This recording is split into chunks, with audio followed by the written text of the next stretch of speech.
आप बताएं जो इनके बराबरी का इमामगंज विधानसभा में काम कर सकता है? कोई तो मुझे नजर नहीं आ रहा है। तो इससे इमामगंज विधानसभा के लोगों का क्या लाभ होगा? तो इमामगंज विधानसभा के लोगों को ये लाभ होगा कि जिस तरह से हम मगध मेडिकल में जाया करते थे, उसी तरह से हम आधुनिक अस्पताल का लाभ लेने के लिए हम बोध गया जाया करेंगे। जय भीम, जय दशरथ सभी भाइयों को। आशा करते हैं सभी लोग अच्छा होंगे, खुश होंगे, मस्त होंगे। इस वीडियो में हम जीतन मांझी जी के कार्य को देखेंगे कि 10 साल में आखिर इमामगंज में किए क्या हैं। कोई इनका चमचा है, सॉरी चमचा नहीं, कार्यकर्ता है जो इनका काम जो 10 सालों का गिनाने वाला है। बहुत इम्पोर्टेंट वीडियो है, तो आप लोग शुरू से लास्ट तक देखिएगा और इस वीडियो को नोटिस कीजिएगा क्या क्या सही है, क्या क्या गलत है। पहले तो हम इनका पूरा वीडियो दिखाएंगे, तो चलिए देखते हैं। क्षेत्र के लोगों का एक सवाल रहता है कि जीतन राम मांझी जी ने पिछले 10 सालों में क्या किया और आगे क्या करने वाले हैं।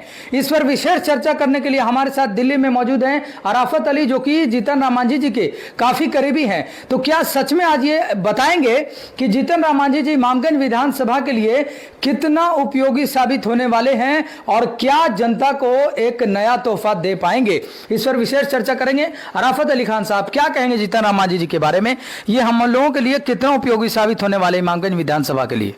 बहुत बहुत धन्यवाद पत्रकार महोदय। उपलब्धि की बात करें तो सबसे बड़ी उपलब्धि इमामगंज विधानसभा के लोगों के लिए ये है कि हमारे पास दो मंत्री हैं। केंद्र में मंत्री हमारे जीतन राम मांझी जी बने हैं, जिसका MSME विभाग उन्हें मिला है और उसमें आप 22,137 करोड़ रुपए उनके विभाग को दिया गया है। 22,137 करोड़? जी, 22,137 करोड़ रुपए उनके। इसका 20% भी अगर इमामगंज विधानसभा के लोगों के लिए अगर माननीय मांझी जी ने अगर खर्च कर दिया तो इमामगंज विधानसभा की दिशा और दशा बदल जाएगी, जिसकी शुरुआत 426 करोड़ रुपए का रेलवे लाइन, जो 20 साल से हम संघर्ष करते आ रहे थे इमामगंज विधानसभा के लोग, जो झारखंड को बाके बाजार इमामगंज से जोड़ने वाली जो रेल लाइन थी, उसको स्वीकृति प्राप्त हो गई है। अगर आप उपलब्धि की बात करें, कोलकाता एक्सप्रेस वे बनने का काम चालू हो चुका है।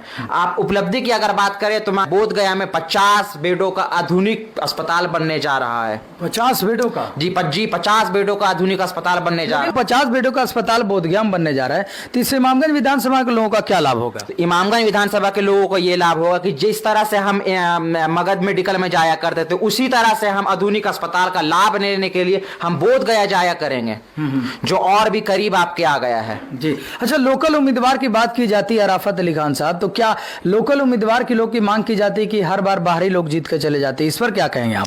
देखिए, आप लोकल उम्मीदवार की अगर आप बात कर रहे हैं तो आप ये खुद से ये चीज आप पत्रकार महोदय बताएं कि जिसके पास दो मंत्री की पावर हो, जिस विधानसभा को आप हमारे नेता ने ये बात भरे मन से ये बात कही थी कि हमने इस इमामगंज विधानसभा को गोद लेने का काम किया है, तो आप ये बताएं कि लोकल उम्मीदवार के कोई भी एक ऐसा चेहरा आप बताएं जो इनके बराबरी का इमामगंज विधानसभा में काम कर सकता है?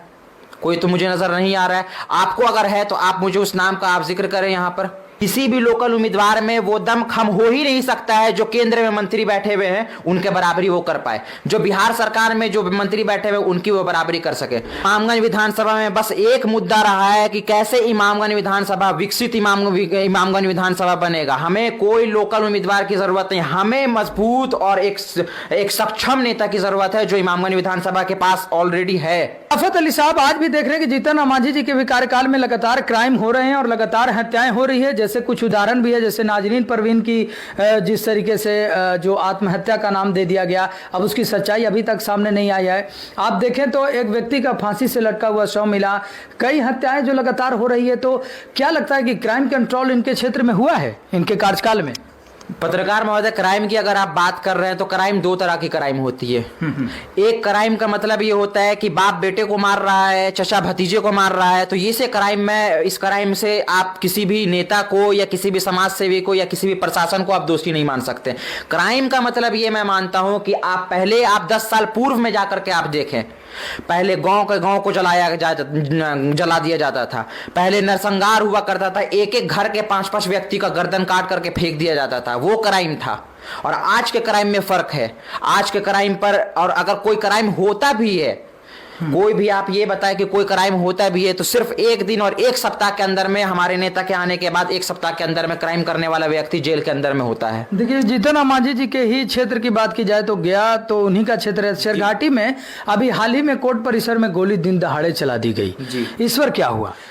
सर आप इस जब इस मुद्दे की आप बात कर रहे हैं तो मैं आपको ये बताना चाहता हूं कि आप गोली चलाने वाला या गोली क्राइम करने वाला वो कभी आज भी या पूर्व भी या आने वाले किसी भी नेता के कार्यकाल में ये बना रहेगा और ये चलता रहेगा। पर आप ये देखें कि उस कोर्ट परिसर में क्राइम करने वाला व्यक्ति आज जेल के अंदर है, उसी वक्त उसकी गिरफ्तारी हुई। अराफत अली साहब, सबसे बड़ी बात है कि पहले जो मुआवजा किसी घटना के उपरांत दी जाती थी सरकार के द्वारा और अभी जो दी जाती है, इन दोनों में कितना अंतर आया अभी?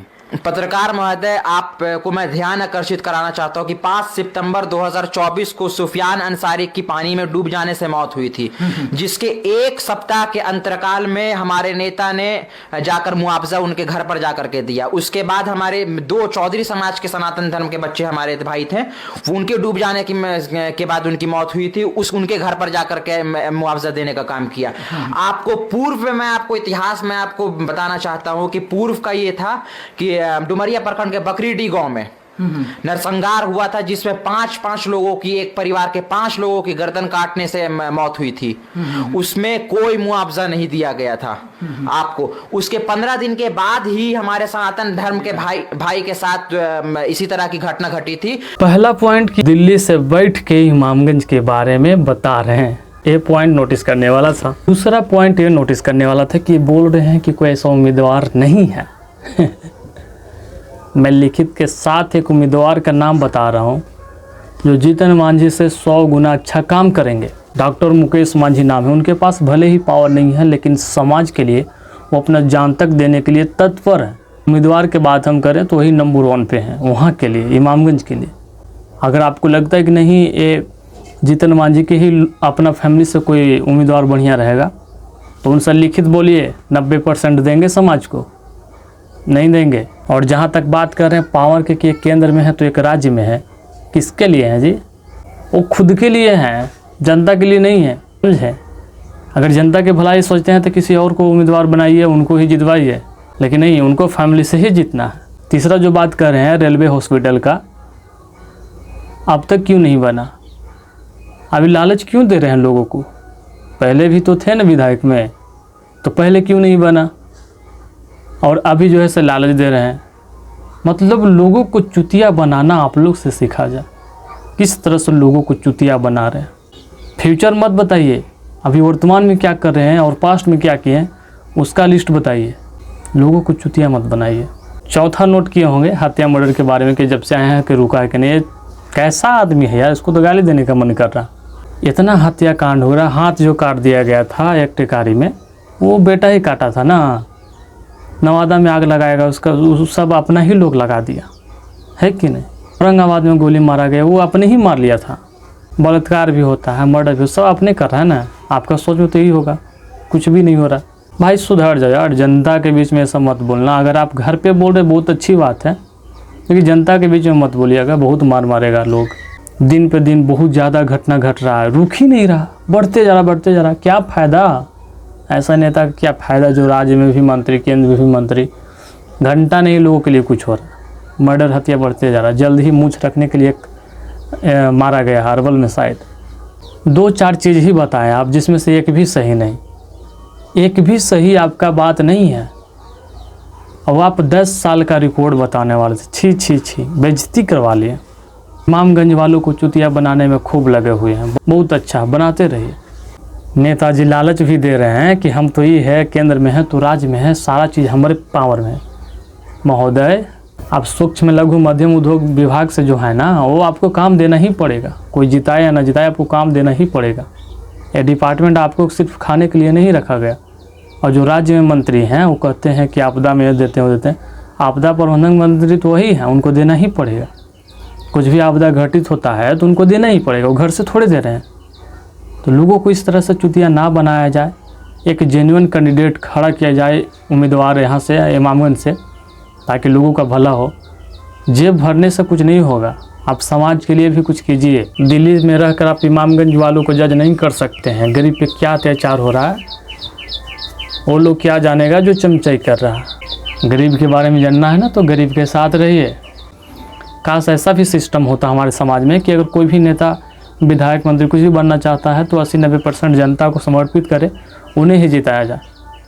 क्या कीजिएगा, सिस्टम ही ऐसा है, हम लोग कुछ नहीं कर सकते हैं। मेरा यही राय था, ये अगर 90% कोई भी देता है समाज को तो उसका जीत निश्चित सभी दिन के लिए होता, 5 साल के लिए नहीं। मगर लोगों को सिर्फ अपना जेब भरना है। डॉक्टर मुकेश मांझी के बारे में हम बताए थे, और वो जो समाज के लिए अपना जान तक देने को भी तत्पर रहते हैं, उन पर अभी गोली चलने का नौबत है। सीधे क्यों? बहुजन समाज पार्टी की तरफ से विधायक का चुनाव लड़ेंगे इमामगंज से। अब इनको सोचिए कि इनको मरवाने की कोशिश कौन करेगा। सोच लीजिएगा, अपना दिमाग पे जोड़ डालिएगा, समझ आ जाएगा कौन है भाई। जिसके पास पावर होगा वही नहीं सब करेगा। अब मुकेश मांझी जो है ना, वो 90% आपको देंगे। वो तैयार हैं कि समाज में इतना काम करेंगे, समाज को पूरा जीवन अर्पित करने को तैयार हैं। ये मंत्री लोग कर देंगे? कभी नहीं करेंगे। एक बार इनको मौका देकर देखिए, मैं पूरा गारंटी लेता हूँ कि ये काम करेंगे। लेकिन आप लोग तो हमको जानते नहीं हैं, तो कहाँ से कुछ बात मानेंगे। भाई मैं इंसानियत के नाते बता रहा हूँ आप लोग को, ये जेन्युइन कैंडिडेट है, एकदम 100% काम करेंगे। बाकी आप लोग सोचिए, खूब इमामगंज में मीटिंग पे मीटिंग हो रहा है, या पावर देख के भड़क जाइए या फिर मीटिंग देख के भड़क जाइए। जेन्युइन कैंडिडेट जो होता है, गरीब में जो भी गरीब उम्मीदवार होता है ना, वो तन मन धन सभी चीज़ से अर्पित हो जाता है समाज के लिए। अब उसी को जिताते हो जिसके पास ऑलरेडी पावर है। छोटा सा हिस्सा अपने समाज को दे दीजिए। केंद्र में भी मंत्री, राज्य में भी मंत्री हैं, तो अपना छोटा सा हिस्सा एक समाज को अर्पित कर दीजिए, छोड़ दीजिए। नहीं, चलिए दूसरा कैंडिडेट को हम देते हैं, जिताते हैं, वो अच्छा काम करेगा, और गारंटी भी लीजिए कि इतना % ये बंदा देगा यहाँ पर। लेकिन ऐसा आप कीजिएगा नहीं, सिर्फ जेब भरना है। इंसान कितना भी कमा ले, सारा धन दौलत यहीं रह जाएगा। खाली आए थे खाली ही जाएंगे। इसलिए लोभ लालच माया ये सब से निकल जाइए और समाज में काम अच्छा कीजिए, ताकि आप भी अमर हो जाए, हिस्ट्री में एक नाम छप जाए। ताकि आप लोग का क्या राय है वीडियो में कमेंट्स कीजिए।